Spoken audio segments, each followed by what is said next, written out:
വിശുദ്ധ യോഹന്നാൻ എഴുതിയ സുവിശേഷം 13-ാം അധ്യായം. ശിഷ്യന്മാരുടെ പാദം കഴുകുന്നു. ഈ ലോകം വിട്ട് പിതാവിൻ്റെ സന്നിധിയിലേക്ക് പോകാനുള്ള സമയമായി എന്ന് പെസഹ തിരുനാളിന് മുൻപ് യേശു അറിഞ്ഞു. ലോകത്തിൽ തനിക്ക് സ്വന്തമായുള്ളവരെ അവൻ സ്നേഹിച്ചു, അവസാനം വരെ സ്നേഹിച്ചു. അത്താഴ സമയത്ത് പിശാച് ശിമയോന്റെ പുത്രനായ യൂദാസ് കറിയോത്തായുടെ മനസ്സിൽ യേശുവിനെ ഒറ്റിക്കൊടുക്കുവാൻ തോന്നിച്ചു. പിതാവ് സകലതും തൻ്റെ കരങ്ങളിൽ ഏൽപ്പിച്ചിരിക്കുന്നുവെന്നും താൻ ദൈവത്തിൽ നിന്ന് വരികയും ദൈവത്തിലേക്ക് പോവുകയും ചെയ്യുന്നുവെന്നും യേശു അറിഞ്ഞു. അത്താഴത്തിനിടയിൽ അവൻ എഴുന്നേറ്റ് മേലങ്കി മാറ്റി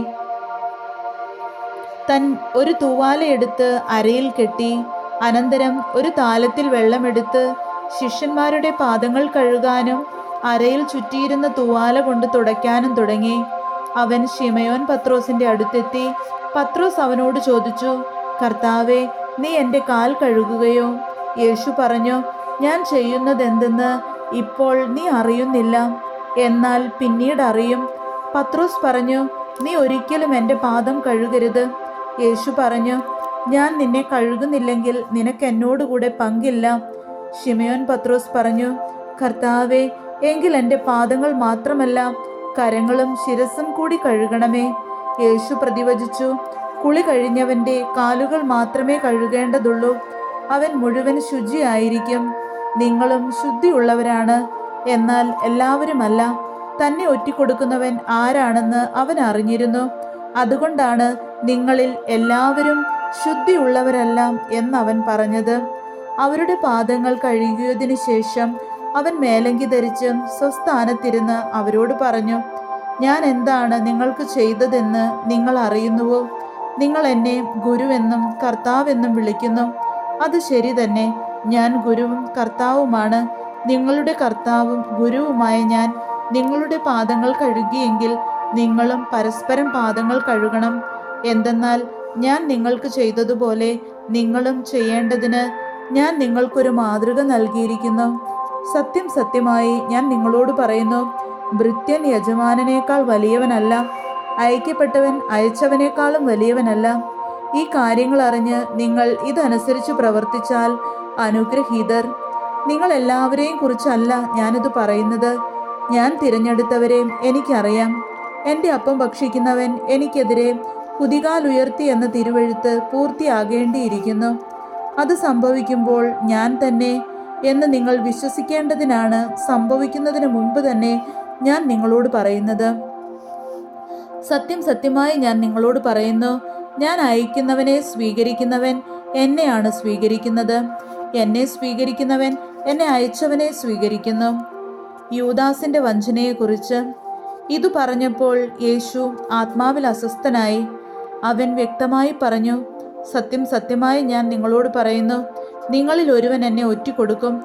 അവൻ ആരെപ്പറ്റി പറയുന്നു എന്നറിയാതെ ശിഷ്യന്മാർ ആകുലചിത്തരായി പരസ്പരം നോക്കി. ശിഷ്യന്മാരിൽ യേശു സ്നേഹിച്ചിരുന്നവൻ അവൻ്റെ വക്ഷസ്സിലേക്ക് ചാരിക്കിടന്നിരുന്നു. ശിമയോൻ പത്രോസ് അവനോട് ആംഗ്യം കാണിച്ചു പറഞ്ഞു, അവൻ ആരെപ്പറ്റി പറയുന്നു എന്ന് ചോദിക്കുക.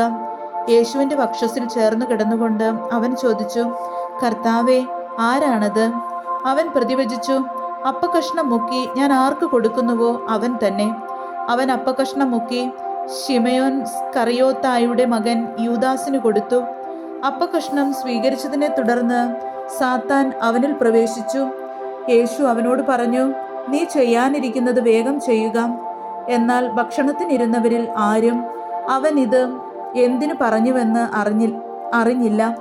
പണസഞ്ചി യൂദാസിന്റെ പക്കലായിരുന്നതിനാൽ നമുക്ക് തിരുനാളിന് ആവശ്യമുള്ളത് വാങ്ങുക എന്നോ ദരിദ്രർക്ക് എന്തെങ്കിലും കൊടുക്കുക എന്നോ ആയിരിക്കാം യേശു അവനോട് ആവശ്യപ്പെട്ടതെന്ന് ചിലർ വിചാരിച്ചു. ആ അപ്പക്കഷ്ണം സ്വീകരിച്ച ഉടനെ അവൻ പുറത്തുപോയി. അപ്പോൾ രാത്രിയായിരുന്നു. പുതിയ പ്രമാണം.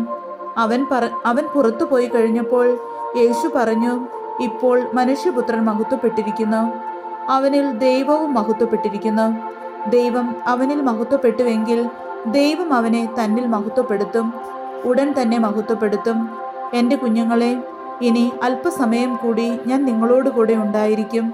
നിങ്ങൾ എന്നെ അന്വേഷിക്കും. എന്നാൽ ഞാൻ യഹൂദരോട് പറഞ്ഞതുപോലെ ഇപ്പോൾ നിങ്ങളോടും പറയുന്നു, ഞാൻ പോകുന്നിടത്തേക്ക് വരാൻ നിങ്ങൾക്ക് കഴിയുകയില്ല. ഞാൻ പുതിയൊരു കൽപ്പന നിങ്ങൾക്ക് നൽകുന്നു, നിങ്ങൾ പരസ്പരം സ്നേഹിക്കുവിൻ. ഞാൻ നിങ്ങളെ സ്നേഹിച്ചതുപോലെ നിങ്ങളും പരസ്പരം സ്നേഹിക്കുവിൻ. നിങ്ങൾക്ക് പരസ്പരം സ്നേഹമുണ്ടെങ്കിൽ നിങ്ങൾ എൻ്റെ ശിഷ്യന്മാരാണെന്ന് അതുമൂലം എല്ലാവരും അറിയും. പത്രോസ് ഗുരുവിനെ നിഷേധിക്കും. ശിമയോൻ പത്രോസ് ചോദിച്ചു, കർത്താവേ, നീ എവിടേക്ക് പോകുന്നു? യേശു പ്രതിവചിച്ചു, ഞാൻ പോകുന്നിടത്തേക്ക് ഇപ്പോൾ എന്നെ അനുഗമിക്കാൻ നിനക്ക് കഴിയുകയില്ല, എന്നാൽ പിന്നീട് നീ അനുഗമിക്കും. പത്രോസ് പറഞ്ഞു, കർത്താവേ, ഇപ്പോൾ തന്നെ നിന്നെ അനുഗമിക്കാൻ എനിക്ക് കഴിയാത്തത് എന്തുകൊണ്ട്? നിനക്കു വേണ്ടി എൻ്റെ ജീവൻ ഞാൻ ത്യജിക്കും. യേശു പ്രതിവചിച്ചു, നീ എനിക്ക് വേണ്ടി ജീവൻ ത്യജിക്കുമെന്നോ? സത്യം സത്യമായി ഞാൻ നിന്നോട് പറയുന്നു, നീ എന്നെ 3 പ്രാവശ്യം തള്ളിപ്പറയുന്നതുവരെ കോഴി കൂവുകയില്ല.